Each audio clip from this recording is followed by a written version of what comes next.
Hi, my name is Captain Courtney Williams. I am an IMA assigned to the 96th Test Wing at Eglin Air Force Base. Up until about 2 months ago, I was an active duty JAG assigned to the 23rd Wing at Moody Air Force Base, which has an A-10 mission and a combat search and rescue mission. And before that, I was in the legal office at the 11th Wing at Joint Base Andrews, which provide legal advice to the wing responsible for Air Force One and for the airfield, obviously, that it and the rest of its fleet fly in and out of. Some key takeaways from the self-paced content. Specifically, what has caused me to think differently about air power is this concept of air-mindedness, which might be very basic for those who are always in an operational environment, but you know, as a JAG, I had repeatedly heard about the Air Force's emphasis on innovation, but I didn't really realize that this focus distinguishes us from other services until I started reading some of the content from the Introduction to Air Power course, and realized that this is a cultural distinguisher, and it all starts with this air-mindedness.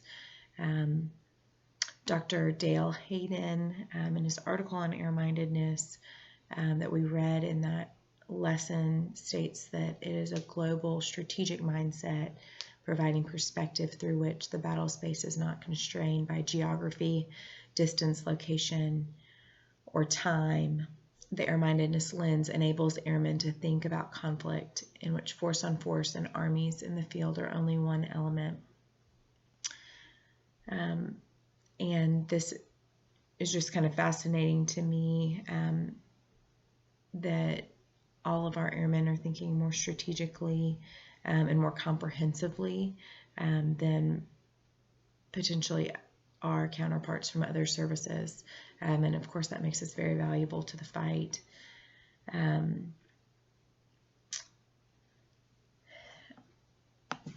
In this course, I also first learned what effects-based approach to operations is. And this also seemed intuitive to me, but maybe that's because I only have experience and know the Air Force kind of mindset. So this idea of thinking about the end goal and what we want to achieve and then working backwards from it clicked naturally to me, and it was surprising to me that this isn't how traditionally we have fought wars, but I'm grateful that we do. Two critical issues related to air power in the context of national security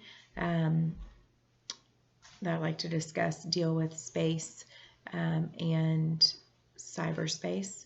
The first is how the Air Force in the United States more broadly want to think about maintaining space superiority, while the Air Force's goal is not to own space. The United States' goal is not to own space. This may well become, if it is not already, the goals of near-peer adversaries of ours. And so how we will handle government and nefarious private actors seeking to own space and potentially sell it to the highest bidder will be a critical issue, and is a critical issue. A second critical issue related to air power is how we will seek to protect private cyber networks from attack while also protecting individual liberties. With industry and I mean that in the broad sense, and government so interconnected. A major cyber hit to the private sector can have tremendous economic and security consequences for our country at large, as we all know. For example, and these aren't necessarily the best examples, but some that easily come to mind, is imagining a private electric utility in a major city being hacked and taking down the electrical grid, bringing business to a halt, opening the city up, making it vulnerable to attack. That would be one example. Another would be imagining a large financial institution, say Bank of America, is hacked and financial information of millions is stolen.